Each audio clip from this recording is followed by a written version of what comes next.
सभापति महोदय, आज मैं यूनियन बजट 25-26 पर अपनी बात रखने के लिए खड़ी हूँ। भारत के संविधान के आर्टिकल 38 भारत को एक वेलफेयर स्टेट के तौर पर पेश करता है और सरकार की जिम्मेदारी है कि बजट और उससे जुड़ी वेलफेयर स्कीम्स के जरिए इन आर्टिकल्स को हकीकत में लाया जाए। इसलिए यूनियन बजट सिर्फ एक आंकड़ों की किताब नहीं, बल्कि सरकार की प्राथमिकता और वेलफेयर स्टेट के संविधान से जुड़ी वफादारी का आईना है। सरकार की जिम्मेदारी है कि इकोनॉमिक पॉलिसीज, जिनमें बजट भी शामिल है, ऐसी बनाए जाए जो गैर बराबरी को कम कर सके और सबसे ज्यादा गरीब वर्ग को सहारा दे।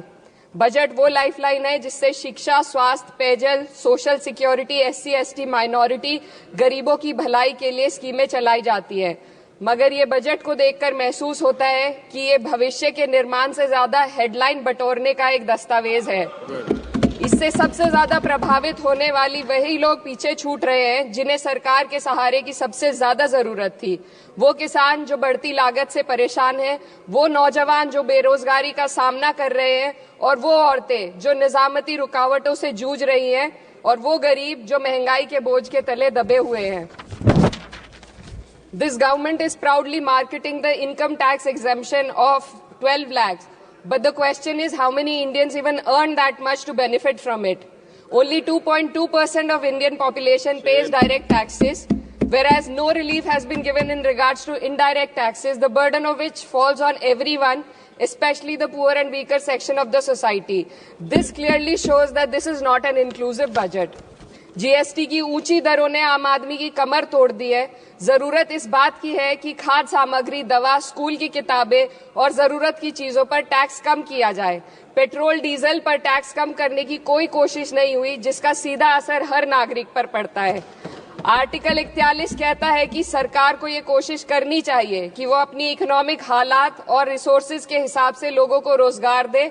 इस बजट ने बेरोजगारी दूर करने की दिशा में कोई ठोस उपाय नहीं दिया है। नई नौकरियों की बात तो छोड़िए, जो पहले से थी वो भी खत्म होती जा रही हैं। स्किल डेवलपमेंट प्रोग्राम के नाम पर करोड़ों खर्च किए जा रहे हैं, मगर सवाल ये है कि ट्रेनिंग लेने के बाद कितने नौजवानों को असल में नौकरी मिल रही है। सरकार के पास इसका भी कोई आंकड़ा नहीं है। सरकारी विभागों में लाखों पद खाली हैं, मगर भर्ती का कोई प्लान नहीं है।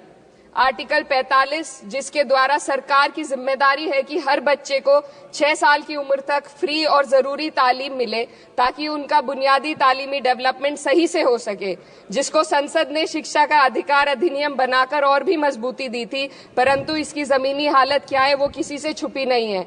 नगरीय क्षेत्रों में सरकारी स्कूलों में शिक्षक न होने की वजह से स्कूल बंद हो रहे हैं तथा दूरस्थ ग्रामीण क्षेत्र के स्कूलों में टीचर ही नहीं पहुंच पा रहे हैं। सरकार कह रही है कि डिजिटल इंडिया और AI से तालीम का इंतजाम होगा, मगर जरा जमीन पर देखिए, उत्तर प्रदेश में सिर्फ 22% सरकारी स्कूलों में कंप्यूटर है।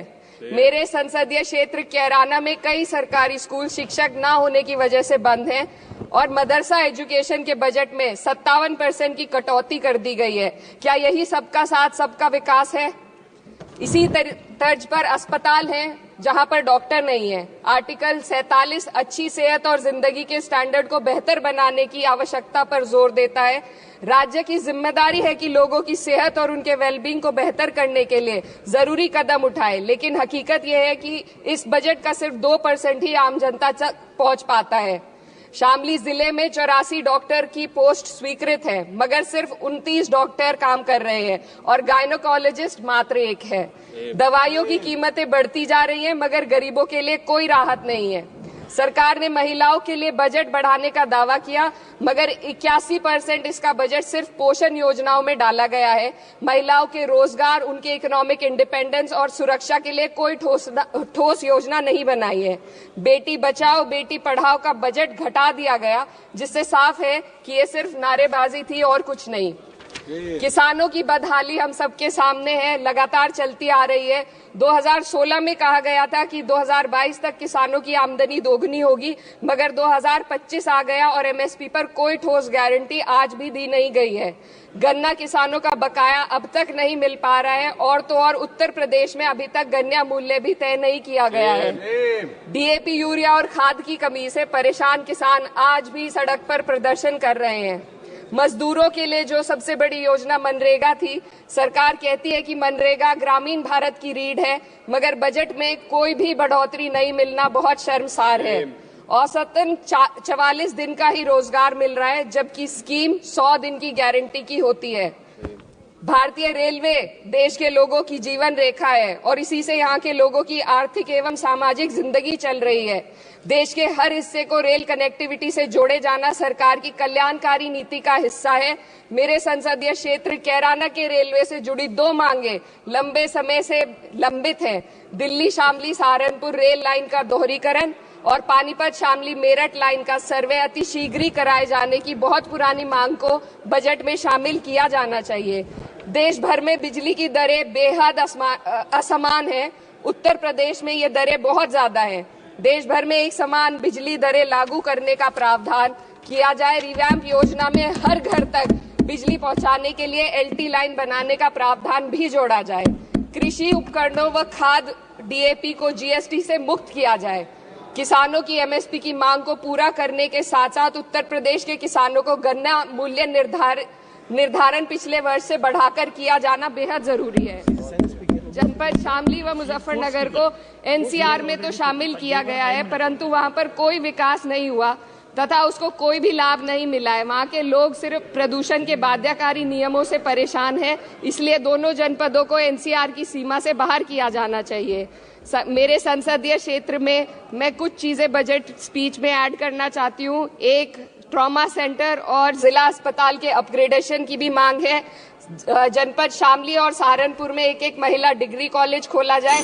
कैराना में सर जस्ट कंक्लूडिंग, यमुना नदी के घाट पर सौंदर्य कार्य का भी कार्य जोड़ा जाए। जनपद शामली में टेक्सटाइल पार्क की स्थापना की जाए और जो संसद निधि है, सांसदों को केवल 5 करोड़ रुपए दिए जाते हैं और एमएलए, उत्तर प्रदेश के एमएलए को भी 5 करोड़ दिए जाते हैं। हमारी मांग है या तो इसे बढ़ाकर 25 करोड़ किया जाए या फिर सिरे से खारिज किया जाए। Sir just one The union budget was an opportunity to address the pressing. Sir, just 1 minute. Please, 2 more speakers are in your party.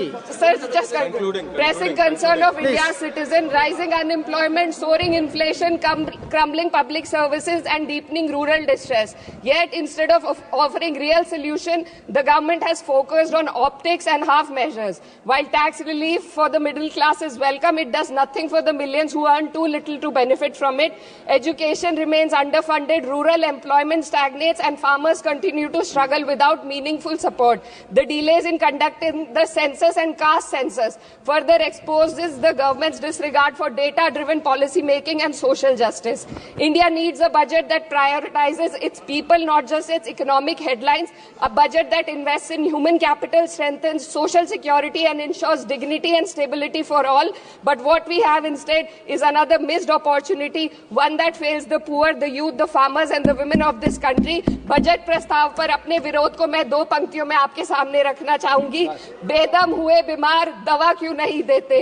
बेदम हुए बीमार दवा क्यों नहीं देते? तुम अच्छे मसीहा हो, शिफा क्यों नहीं देते? मिट जाएगी मखलूक तो इंसाफ करोगे, मुंसिफ हो तो हश्र उठा क्यों नहीं देते?